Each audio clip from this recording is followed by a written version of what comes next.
Nous stade du 26 mars à Bamako. Il y a stade malien de Bamako, c'est dans l'entendant, ou bien de là-bas, ka uni Ghana Dreams FC ka nyonda makono nyonda mbedo kubukafu quart de finale ko kono mime nyina saison ba fa ngona sababa ba fa ngona ni kofo Dreams FC be bo Ghana kana stade kumbe Bamako ya anyonda quart de finale takali de ye ka nyonda ko segni makono avril kalo na takle wolo fla sans ba fa ngona ni na akene kan stade nyoma so mo bora kosobe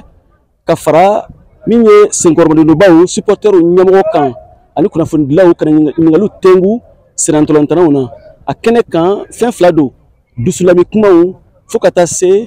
ka kuma fo sirantolantana nyina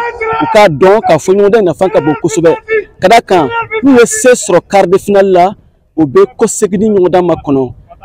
mima to ona do demi finale la o fanaye mparanye belebele kata kubukafu jonjon no fait ina fo stade de la ka minta sans ba flani kononton watila kenen kan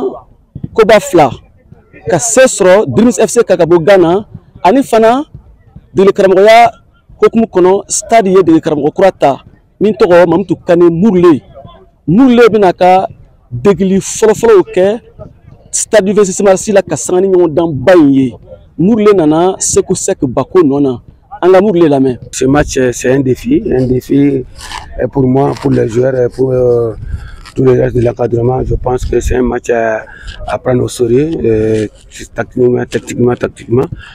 Faire en sorte que les joueurs aient confiance et cette confiance pour qu'ils jouent en eux pour les montrer le dimanche. Je pense qu'avec le traitement de soir qu'on a eu à faire, je pense que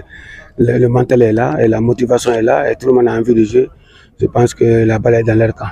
et on va faire le maximum, Inch'Allah. Ani fana kene kan ya fo chugamina stade supporter ton nyemo Ousmane Diakité Marakaye ale me kene kan ale ka kuma kan fle ale wele kan lase stade supporter bema akaja malidoma ukaboka chaya kana sengormando lila mima to stade bisika sesoro kari nyemo dana no be mars kalo clip spa de kelema samba fla ngwana nina Ghana Dreams FC nyakoro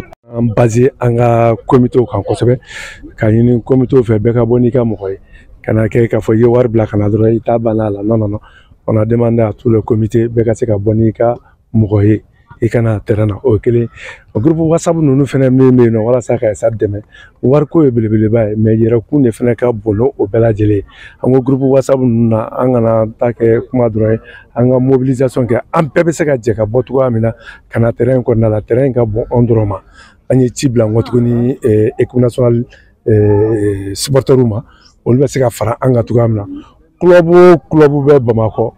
en kelema ka tibla bema ali mali raison be u be ka bo kulukoro ka anyolu ka jabi soro ka ba ka fo kulu be yekene ka donc ni kelina ame appel la sa bela dilema ambe ga jenga bo zo wa Bamara togola Bamako siaka Traoré kala sebido